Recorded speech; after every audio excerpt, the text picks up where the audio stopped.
The Washington Commanders start the season hot with a 21-6 win over the New York Giants, and we got a pretty good look at how this team could possibly be throughout the season, and some rising stars, maybe some questions and concerns.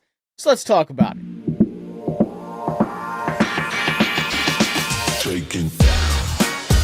I'm Josh Taylor with A to Z Sports Washington, and this is a team that had a lot of questions going into the season opener. And I think we got an answer for a lot of them, but there are some things we want to clean up as well. The offense started hot. We thought this team was going to just drive down the field every time they got the ball, but it kind of staled out for a little while. Jayden really couldn't connect with Terry like we were used to seeing in the past. But we had some other guys step up, and Deebo Samuel, in his first real game with the Commanders, showed that he is exactly who we thought he was. Now, this is a guy who got a lot of just hate and crazy talk on social media throughout the offseason. But we knew, if you were at training camp, if you were seeing practices, we knew that Deebo Samuel was going to be that guy in the offense. And that's exactly what he did in his very first game. He led the team with 7 catches for 77 yards and also led the team in targets with 10, which is twice as much as what Zach Ertz had, who was second with 5. But he didn't stop there. We knew Cliff was going to give him his opportunities in the run game. We saw him go in motion, then he took an end around, which is his only carry of the game, by the way.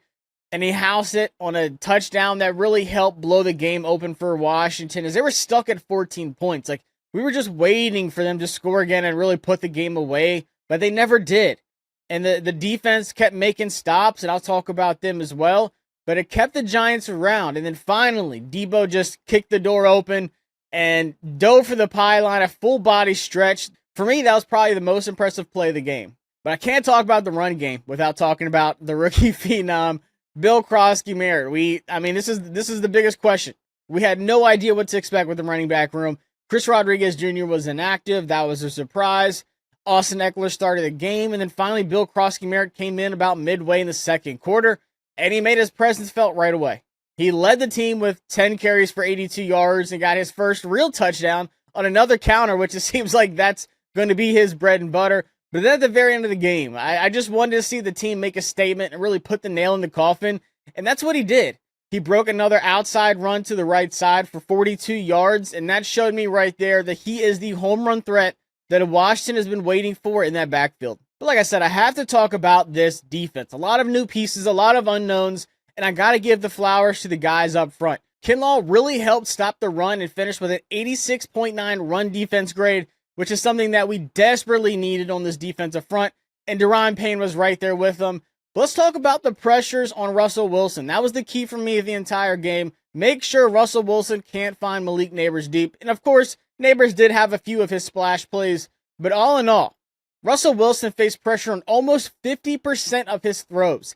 Half of his throws on Sunday came with pressure in his face, and that was led by Dorrance Armstrong, who had a career-high 9 pressures, which actually led the NFL yesterday. So we wanted to see the defensive line stop the run for the first time, because this is a bottom 3 team last year in stopping the run. And we also wanted to see them get to Russell Wilson and make him uncomfortable throughout the game, and that's exactly what they did. But then the secondary, I have to talk about them because they had a lot of unknowns as well. Marshawn Lattimore in his first game of the season looked healthy, looked like his old self. And of course, they tested the rookie Trey Amos, and I think that he did a phenomenal job covering Malik Nabers, had a couple of pass breakups there. There's also Will Harris. I had no idea what to expect from Harris, and he really showed me that he can set the tone in that secondary with a couple big hits, but also had some big-time coverage plays as well. And those goal line situations, there was a lot of times where the Giants were first and goal, and even after a bad penalty where they got another chance, the Commanders' defense stepped up time and time again, allowing only 6 points. Now, the thing I do want to see improved is 12 penalties on Sunday. That has to clean up. You can't do that every single game. You got to go to the Packers next. The Raiders look like a really good team. You cannot afford to be a high penalized team like they were on Sunday. And also, the offense, I think things will be fine. This was an average day for Jayden Daniels, and it was still a day better than a lot of other quarterbacks in the league. So just give us some time and let that rust get knocked off. I think the offense is going to be a well-oiled machine here in a couple weeks. But in the meantime, the defense said that they can lean on them when they need to, which we're not used to hearing, and I can get used to it because this team can be really good.